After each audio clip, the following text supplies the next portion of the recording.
Hey guys, this is Nick with EDC Mag, and today we're here to talk about the CRKT Ritual by Alan Folts. Before we get into that, I want to show you guys this real quick. I'm way behind the curve on these things, and a while back I decided, well, I was never really sure if I'd use one, but I'm always in cargos, pants or shorts. I'm a Duluth Trading fanboy, and so I was looking around for one just to get something, that wasn't expensive that I could just try to see if I would actually use it. And while I was hunting for this, I came across this, and this is by Viperade, and I'm going to get into this in a lot more detail in my next review, I think, or down the road in one of my reviews. I showed you that, show you this in order to show you these. These are really what I want to talk about, and these I got basically to pack this thing with. But these are both by MecArmy, and what I've learned is, man, I actually do carry one of these, and I carry it a lot, and it's actually given me the ability to easily carry yet another knife on my person. Which, you can't have too many knives. The pin is a bolt action pin, and these are, again, both by MecArmy. The pin is a bolt action pin. It's a mini tack pin. It's the TPX8. It's bolt action. It's refillable. Obviously, it's brass. This one, you can actually put trits in it. So the little shiny glowy things, I'm not really a shiny glowy type of individual, but you can put trits in it if you want. It's easily refillable. They are, you can get let's see, German Lamy M22 refills, which is apparently fairly common. This is my first mini tack pin, so I'm a little bit new to it, but so far I've been carrying this for, I don't know, a couple months now, and man, I love it. Absolutely love it. It's because I'll try to remember to carry a normal size pin, because I'm always needing one, and I don't like, especially in public, I don't like using other people's pins and public pins and all of that. So it's nice to have a pin, and I don't always remember to grab one and throw it in my shirt pocket. I've got enough crap in my other pockets that, I like brass, and I just don't want to see it get beat up if it doesn't have to. So being able to use one of these pocket organizers has been awesome. I've used this thing a lot more than I even thought I would. I didn't realize how often I'd need a pin and not have one, and then just use someone else's gooey alternative. But man, this thing is cool. It actually, you can write with it really well, better than I thought. I mean, it writes very simple. It's easy to control the way it fits in your hand. So, anyway, I just thought I'd show you guys that. MecArmy, they make a lot of cool stuff. They make a lot of different flashlights and some unique designs. Obviously, they are a Chinese company, but they just make a tremendous amount of different lights and things like that. So this is, again, the TPX8, the mini tack pin in brass, and I think this ran me about 56 bucks. Now, this other little dude is actually a Keychain flashlight, and it's kind of a neat little, well, it is a really neat little flashlight. It's 130 lumen, which is pretty damn impressive for its size. This thing, all you do is twist the end and get 130 lumen, and that's it, on or off. That's pretty much it. But one of the things I really liked about this tiny little light, other than the fact that it fits really well in my Viperade, is the fact that it's rechargeable. So you can unscrew this, you unscrew the back, pull it out a little bit, and it uses a little mini USB rechargeable plug-in, or port, I guess is the word I'm looking for. It's a 10180 battery. The LED is Cree XP G2 for you torch guys. It actually came with this little chain. I was going to do paracord, but I get lazy when it comes to paracord projects. So far it's worked pretty well. But I love this thing. It's just really cool. Again, this is the BL47 Bullet Keychain light by MecArmy. Just a really neat little light to have, easily rechargeable, which I love. I just plug it into my laptop one night and it's good to go the next morning. I have been asked about size-wise comparison. So this is a 45. This is actually just slightly bigger around and slightly longer than an actual 45 shelf. So if you're one of those guys like me that carries around stuff in your pocket that you don't really need to but do anyway, it's really not much bigger. It's an easy fit in just about any way you want to carry it. So there you go, guys. So we got the TPX8 mini tack pen and the BL47 Bullet Keychain light, both from MecArmy. If you're curious, check them out. I think the light was about $46, I believe, and just a neat little dude. I don't know. I thought it was cool. Anyway, thought I'd show you guys those really quick. I'm going to go into a little more detail on the Viper8 and all the stuff in it that I've packed up. And man, I don't leave home without it. So I get it. I understand why guys carry this stuff now. That's very convenient. All right, so let's talk about this slick guy right here.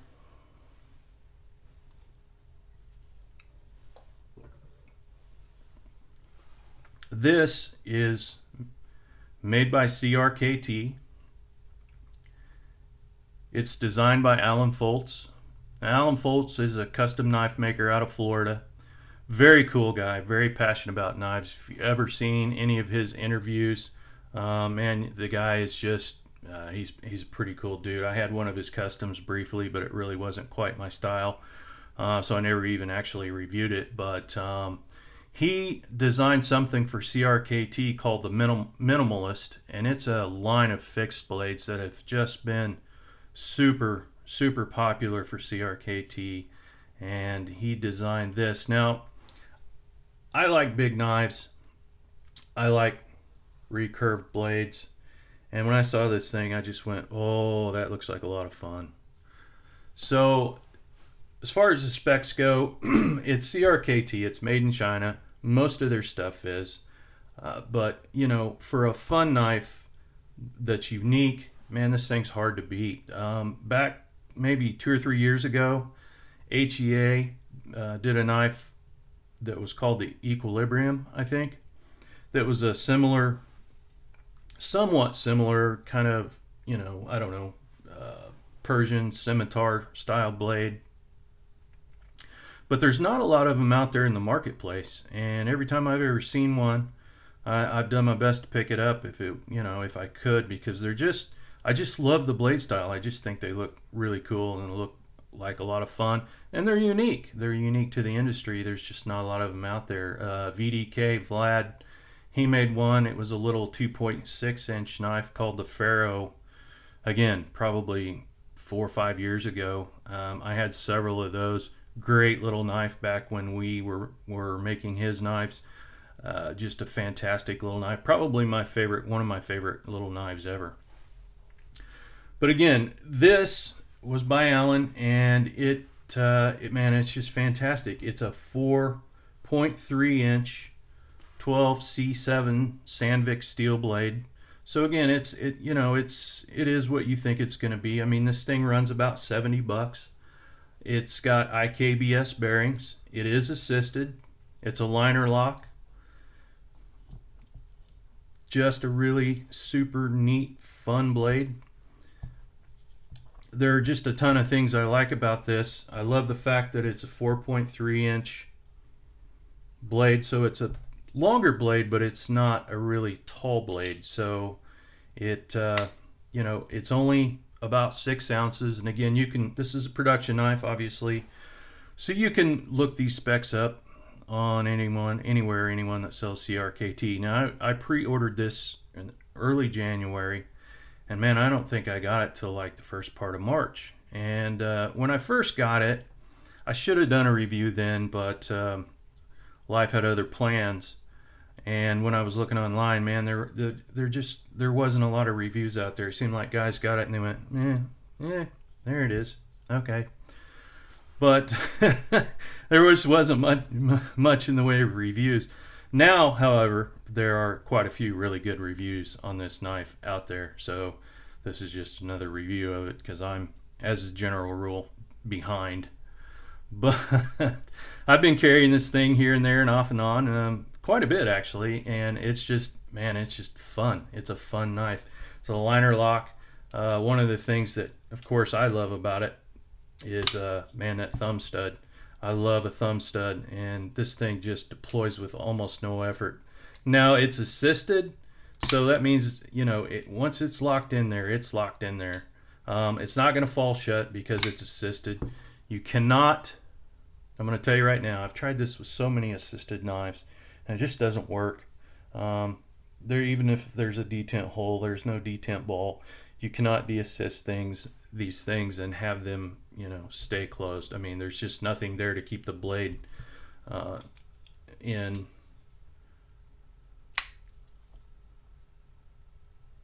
Without that spring. So it's an assisted knife. Now, if you're super good, you could probably, I don't know, figure something out, but that's way beyond my pay grade.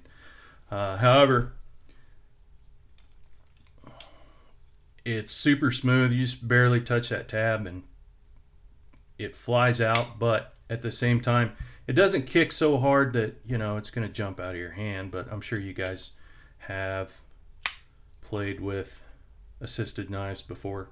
You know, I love the IKBS. They really didn't need assisted with IKBS. Why they made that choice, I don't know, but hey, I'm cool with it. This is titanium, or not titanium, this is probably a stainless steel, but I love the blue, it's gorgeous. This is something they call an ivory resin, which to me that means it's some sort of white plastic. It is just a little bit textured, just slightly. The clip on this, I'm very happy to say they did not coat. Because, man, coated clips, that's the first thing that goes. Because, you know, the clips flex, and I don't care what you coat it with, unless you do some sort of heat ano or something like that, some sort of anodizing. As soon as they flex, I mean, if they're painted or coated or something like that, they're going to split and crack. And so the fact that they didn't coat this, I think, is absolutely fantastic. But man, this is just an overall fun knife. You know, it's $70. You know, when I look at this, in my addled brain, I think, M390, Damascus, Westinghouse micarta, maybe some jeweled liners. These liners, by the way, they are machined out and drilled out for weight, so it helps keep this knife super light. In hand, I mean, it's a big knife, so every, you know, no matter how you hold it, there's no, well, there is a little bit of jimping here, but it's, I mean, for me, it's, I don't know, it's just, I guess you could use it. For me, it just doesn't, I don't know if I'd bear down with this anyway. I mean, anything that you want to cut through is probably, if it's not going to slice through it really easy, maybe you get a different tool. Unless it's cheesecake, in which case, man, just go to town. But this, man, it's just everything to like about this knife. Now, you know, I see a potential, you know, I wish that if this was a custom knife, I'd be all over it. Obviously, it's not. I was all over it anyway. But, you know, man, this would just make a phenomenal custom. But, you know, if you're first getting into knives, and, you know, at least for me, when I first got into knives, $70 seemed like, man, that seemed like a lot for a knife. But this thing, I mean, it's not a custom, but it looks like it could be. I mean, for a novice, if you want to carry something that's super nice and good looking and just has the aesthetics, I would say, you know, give this thing a shot, because it is just absolutely stunning. Absolutely stunning. and it's a lot of fun. You know, I mean, I mostly do customs. I haven't bought a production knife in a long time, but when I saw this, I was just like, oh, that looks like fun. Just to give you an idea size-wise, we'll do the trusty Kershaw here real quick. Now, obviously, as I mentioned, this is not a tall blade. So this is 3.2. This is 4 point, almost 4. Honestly, it's... So we'll use our Kershaw tape measure here. If you go this way, this is almost, 4.5. But if you wrap this thing around, which this tape is not designed for that, and you won't be able to see it. There's no good way to do it here, but the blade, the edge on this thing is about 5 inches. Which, that's a lot of blade. For you CRKT guys, let's see. I've got the big M16, the 14D, just to give you an idea. If you have handled one of these, give you an idea of the different. Stay there. Maybe a little bit of a size comparison. Again, not a super tall blade, but definitely has the length, 6 ounces, so it's pretty light. And then while I was digging around, I found one of my all-time favorite CRKTs, and that's one of the great things that CRKT does is they go out and get these new knife or not new, but they get famous knife designers, some famous, some not so famous. They make them famous, but they get different knife designers and do some cool stuff, cool designs.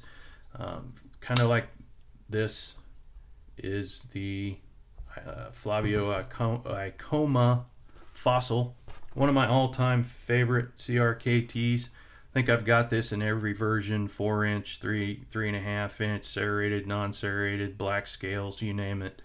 I think I've had every one they've ever offered, and it's still one of my knife goals is to have something by Flavio, one of his original customs, someday at some point.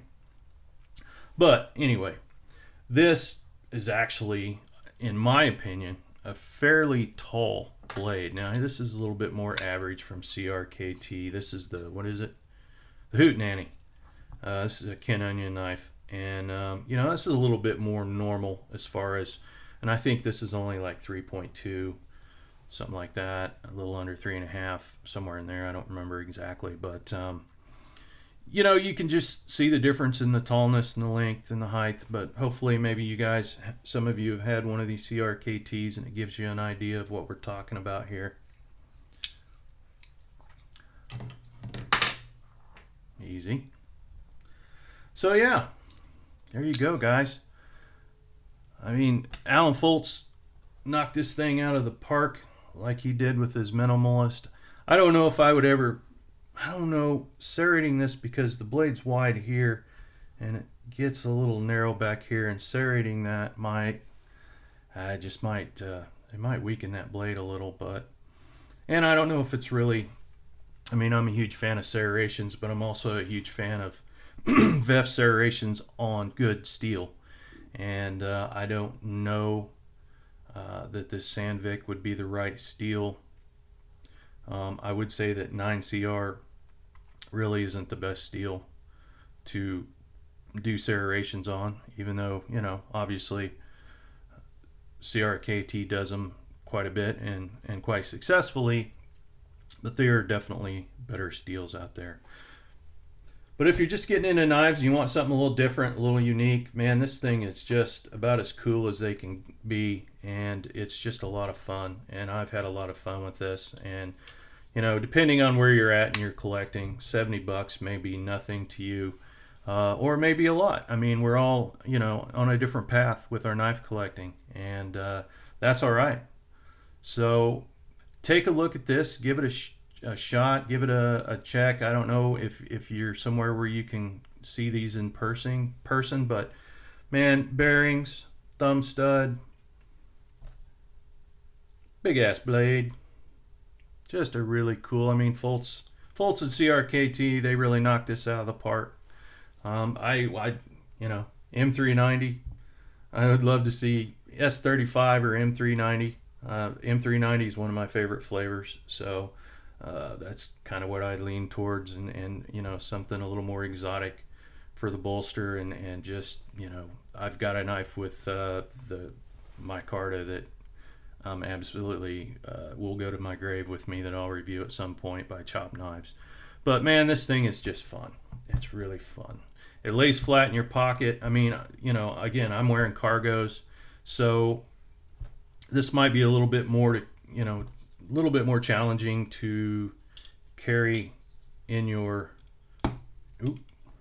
trying to do it under here, carry it under your, or carry it in your jeans than in cargos, but you're definitely going to know it's in your pocket, so you know, you don't have to worry about losing it. And you know, that's a pretty damn deep carry for a clip, which helps. But at 6 ounces, yeah, you could probably swing it. So there you go, guys.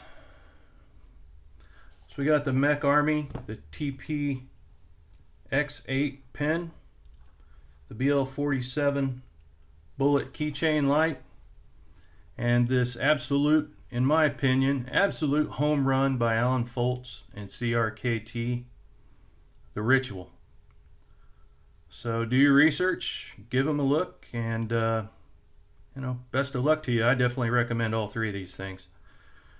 Well, this is Nick with EDC Mag. I appreciate you guys watching, and if you haven't, please hit the like and subscribe button. I've got a lot more stuff I really want to show you guys, and hopefully I'm excited. I've moved since the last time I did a review, and it's been a little while, but hopefully we can get back to this and get back into this now, assuming I can, you know, still enunciate. So this is Nick with EDC Mag, guys. I appreciate it, and remember, knife is life. Get a slice.